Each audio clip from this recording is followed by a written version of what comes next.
Telugu capital భక్తి TV వీక్షిస్తున్న ప్రేక్షకులందరికీ శ్రీమాత్రే నమః. కనకధారా స్తోత్రం మహిమకి స్వాగతం. 5 శ్లోకాలు చెప్పుకున్నాము, ఇక 6వ శ్లోకంలోకి వెళుతున్నాం. ఎక్కడ చెప్పినా స్వామివారు అయ్యవారితో కలిసినవే వస్తాయమ్మా. ఇక్కడ అలా ఉన్నప్పుడే లక్ష్మి నువ్వు అలా ఉండే నాకు లక్ష్మిని ప్రసాదించు అని వేడుకుంటున్నాం. స్వామివారి వక్షస్థలం మీద ఉండి నాకు లక్ష్మిని ప్రసాదించు, ఆ స్వామివారికి పాదాలు ఒత్తుతూ నాకు లక్ష్మిని ప్రసాదించు, స్వామివారిని క్రీగంట చూస్తూ నాకు లక్ష్మిని ప్రసాదించు, నాకు శుభాల్ని ప్రసాదించు. అంటే నువ్వు స్వామితో కలిసి ఉన్నప్పుడే నాకు లక్ష్మిని ఇస్తావు కాబట్టి అప్పుడే ఇయ్యమ్మా అని చెప్పి కలిసి ఉన్నప్పుడే ఇస్తుంది అమ్మవారు. ఎందుకంటే ఆవిడకి అంతే, ఆవిడ భర్త మనకైనా అంతే కదమ్మా. ఎవరైనా మన భర్తని పొగిడారనుకోండి మనకి చాలా ఆనందం అనిపిస్తూ ఉంటుంది. అందుకే నీ భర్తతో కూడి ఉండి నాకు సంపదని ప్రసాదించు అని వేడుకుంటున్నాము. 6వ శ్లోకంలోకి వెళదాం. బాహ్వంతరే మురజిత శ్రిత కౌస్తుభేయ హారావళీవ హరినీలమయీ విభాతి కామప్రదా భగవతోపి కటాక్షమాల కళ్యాణమావహతు మే కమలాలయాయాః. ఇక్కడ కూడా మళ్ళీ ఇక్కడ చూడండి, బాహ్యంతరే మురజిత శ్రిత కౌస్తుభేయ. ఇక్కడ కూడా మళ్ళీ వచ్చేసరికి ఎక్కడికి వచ్చామయ్యా అంటే స్వామి యొక్క వక్షస్థలం దగ్గరికి వచ్చాం.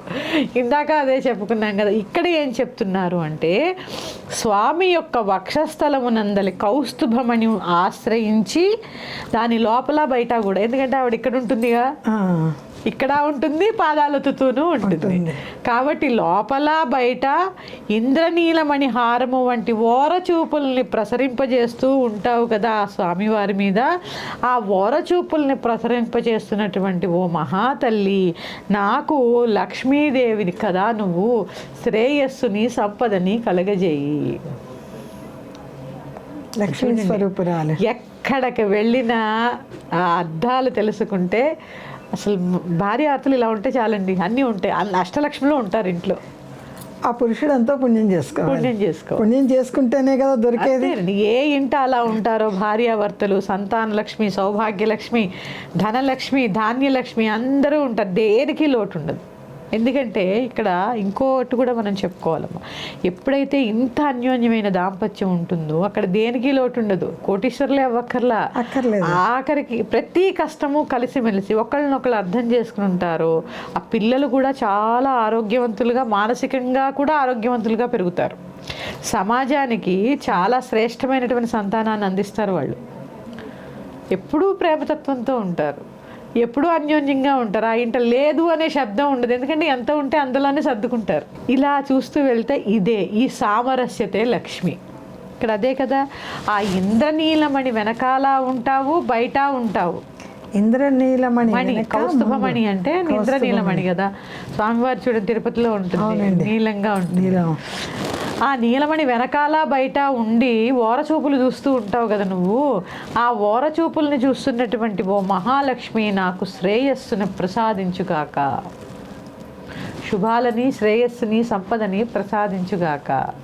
ఎందుకంటే ఆవిడ్ని భర్త నుంచి విడిగా ఉన్నటువంటి ఏ శ్లోకము లేదు చూడండి ఇందులో. అవును కదా, మొదటి నుంచి కూడా భర్తతో కలిసి పాదాల వద్దో హృదయంలోనో ఎక్కడో ఒక చోట స్థానం గురించి చెబుతూనే. ఎందుకంటే అక్కడ మనం అర్థం చేసుకోవాల్సింది అదే. అందుకే లక్ష్మీ అనుగ్రహం కావాలి అంటే లక్ష్మీ కనకధార చదువుతూనే విష్ణు సహస్రనామ పారాయణ చెయ్యాలి. కనకధార చదువుతూ విష్ణు సహస్రనామం 41 రోజుల పాటు ఈ కనకధార పారాయణ చేస్తూ కొన్ని రకాలైనటువంటి వస్తువులు ఉంటాయమ్మా. ఎందుకంటే ఆవిడ పాల సముద్రం నుంచి పుట్టిందిగా. అవునండి. అందుకని కొన్ని రకాలైనటువంటి లక్ష్మీప్రదమైనటువంటి వస్తువులు ఉంటాయి. ఆ వస్తువులు మాకు వివరించండి. మరి వివరిస్తాను త్వరలోనే. 41 రోజుల పాటు ఈ కనకధార పారాయణ చేస్తూ ఆ విష్ణు సహస్రనామాన్ని చదువుకోవడం ద్వారా ఆర్థిక ఇబ్బందుల నుంచి బయటపడతారు. మరి విష్ణు సహస్రనామాల వివరణ కూడా మాకు తప్పకుండా తెలియజేస్తానమ్మా. తప్పకుండా ఈ కనకధార అయిపోగానే విష్ణు సహస్రనామాలు మొదలు పెడతాను. స్వామివారి వెంటే అమ్మవారు కాబట్టి అమ్మవారి వెంటే స్వామివారు. అందుకని ఇద్దరిని విడివిడిగా మనం ఎక్కడా చూసేటటువంటి పరిస్థితి లేదు. కనకధార అంటేనే చాలా మహిమాన్వితమైనది. అవునండి. ఆదిశంకరాచార్యుల వారు కనకదార చదువుతుంటేనే కనకవర్షం కురిసింది కదండి. అందుకే ఆయన మనం చదివితే కూడా కురుస్తుందమ్మా, కానీ శంకరులంతటి స్థితి మనకి లేదు. లేదు. ఆయన త్రికరణ శుద్ధితో నిస్వార్థంగా ఆయనకి కావాలంటే కూడా కురిసేది కదండి. మరి అక్కడ కురిసిన అమ్మవారు ఆయన దగ్గర కురవదా? కానీ అడగలా. చూడండి, నిస్వార్థంగా లక్ష్మీ కటాక్షానికి ఇంకొకటి కావలసినది ఏంటి అంటే సేవ, నిస్వార్థమైన సేవ. ఏ ఇంట స్వార్థం వీడతారో ఆ ఇంట లక్ష్మి కొలువై ఉంటుంది. ఆయన చూడండి నిస్వార్థంగా ఆవిడికి, ముసలావిడికి బంగారు ఉసిరికాయల వర్షం కురిపించారు. ఒక ఎండిపోయిన ఉసిరికాయ ఇస్తే అంటే చూడండి అక్కడ నిస్వార్థం, ఇష్టం వల్లే పుచ్చుకోగలిగిందా? ఎందుకంటే అక్కడ ఇవ్వడం ద్వారానే కదా ఆవిడ పుచ్చుకుంటా. నిజంగా కూడా నా దగ్గర ఏమీ లేవు నాయన పెట్టడానికి, నువ్వు పైకి వెళ్ళు అనలేదు. బాబు నా దగ్గర ఏమీ లేవు, నా ఇంట్లో ఉసిరి చెట్టు ఉంది, ఎండిపోయిన ఉసిరికాయలు ఉన్నాయి, తీసుకుంటావా? ఎందుకంటే వాళ్ళ సన్యాసి ధర్మం కదా, ఏది దొరికితే అదే భుజించాలి వాళ్ళు. వేసింది అంటే ఉసిరికాయలో అంత పవర్ ఉందండి అన్నమాట. అంటే ఇక్కడ అంటే ఉసిరికాయలో పవర్ అని కాదు, అది వేసినప్పుడు ఆయన హృదయ విదారకంగా అయిపోతుందట శంకర్లకి. అరే చూడు ఆవిడ మనసమ్మ, అక్కడ ఏమీ లేవని పైకి పంపించలే, నాయన నేను ఇదే తిని బతుకుతాను, నీకు ఇదే వేస్తున్నానని వేస్తే ఆయన హృదయాన్ని ద్రవించి లక్ష్మిని కురిపించారు ఆ ఇంట్లో. ఆయన తలుచుకుంటే దొరకదా? కానీ ఆయన ఏ రోజు సప్రయోజనం కోసం చేయలే, భిక్ష తీసుకున్నారు. ఎందుకంటే చాలా మందికి అపోహ ఉంటుందమ్మా, ఈ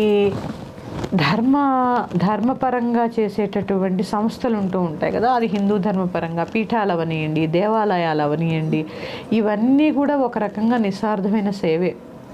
దేవాలయాలు పొద్దున్న తీసే మీరు కట్టే గోత్రనామాలకి అభిషేకాలు, అర్చనలు, అక్కడ ప్రతి పంతులు మీరు సుఖంగా ఉండాలి, సౌభాగ్యంగా ఉండాలని దీవిస్తూ ఉంటారు. కానీ ఇక్కడికి వచ్చేసరికి 10 రూపాయలు దక్షిణ వేయడానికి, ఒక 20 రూపాయలు 100 రూపాయలు టికెట్ కొనుక్కోవడానికి ఆలోచిస్తాం. కానీ మీరు కొనే ఆ టికెట్ మీద, మీరు వేసే ఆ దక్షిణ మీద మీ క్షేమం కోరుకుని పూజ చేసే వాళ్ళు ఎంతమంది ఉన్నారు? అక్కడ ధర్మం ముందుకెళ్ళి తీసుకుని వెళ్ళే వాళ్ళు ఎంతమంది ఉన్నారు కదా. విశ్వధర్మాలు ఉంటాయమ్మా, కొన్ని విశ్వధర్మాల్లో ఉంటాయి, అవి నేను ఒకసారి చెప్తాను. భగవత్ సేవ ఇది కూడా ఒక సేవ. మీరు అలా చేయడం వల్ల దేవాలయాలు, పీఠాలు నిలబడ్డమే కాకుండా, ఎందుకంటే అమ్మ పీఠాలు అనే వ్యవస్థలు కానీ, దేవాలయాలు అనే వ్యవస్థలు కానీ కేవలము డొనేషన్స్ మీద, పూజల మీద ఆధారపడి ముందుకు వెళ్తూ ఉంటాయి. ఎంత సేవ అమ్మా, ఎన్ని హోమాలు జరుగుతాయి, ఎంత కార్యక్రమాలు జరుగుతాయి, ఎంతమంది ఎంత విద్య నేర్చుకుంటూ ఉంటారు. ఇప్పుడు శ్రీ విద్యాపీఠాలు అంటే కదండి, శ్రీ విద్యాపీఠాలే చూసుకోండి, ఎంతమందికి శ్రీ విద్య ఉపదేశిస్తూ ఉంటే ఎంతమంది శ్రీ విద్యలోకి వెళ్తున్నారు. మరి వాళ్ళకి అంత ధర్మకార్యం చేయాలంటే ఫండ్ కావాలి కదా. ఒక హోమం చేయాలండి, ఒక చండీ యాగము, ఏది కూడా లోటుపాటు ఉండకూడదు. ఎందుకంటే పూర్తి ద్రవ్యాలు కూడా, ఆవు నెయ్యి కూడా నేను ఇందాక చెప్పాను, మంచి ఆవు నెయ్యి వాడాలి చండీ హోమం చేయాలంటే, కల్తీది వాడకూడదు. దేశవాళీ ఆవుల నుంచి నెయ్యి సేకరించి అమ్మేవాళ్ళు ఉంటారు, గోదర్బార్లో ఉంటాయి, కాకినాడ మన శ్రీపీఠం వారు అమ్ముతూ ఉంటారు, కేవలం దేశవాళీ ఆవునే అమ్ముతూ ఉంటారు వాళ్ళు. అంటే ఇక్కడ ఏంటి అంటే ఎవరైనా సరే ధర్మకార్యం చేసే వాళ్ళకి ముందుకు రండి, విమర్శించద్దు, మన ధర్మాన్ని మనం విమర్శించద్దు. ఎందుకంటే ధర్మో రక్షతి రక్షితః, ధర్మాన్ని మనం రక్షిస్తూ ఉంటే ఆ ధర్మం మనల్ని కాపాడుతూ ఉంటుంది. దేవాలయాలకి, పీఠాలకి, ఈ హిందూ ధర్మం కోసం కష్టపడేటటువంటి వాళ్ళకి మీకు చేతనైన, బలవంతం ఏం లేదు ఇక్కడ, మీ ఇష్టం, మన దాంట్లో బలవంతం ఉండదు, చేయూతనివ్వండి.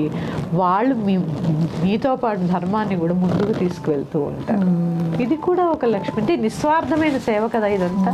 ఒకసారి మళ్ళీ మరొక్కసారి శ్లోకాన్ని చెప్పుకుందాం.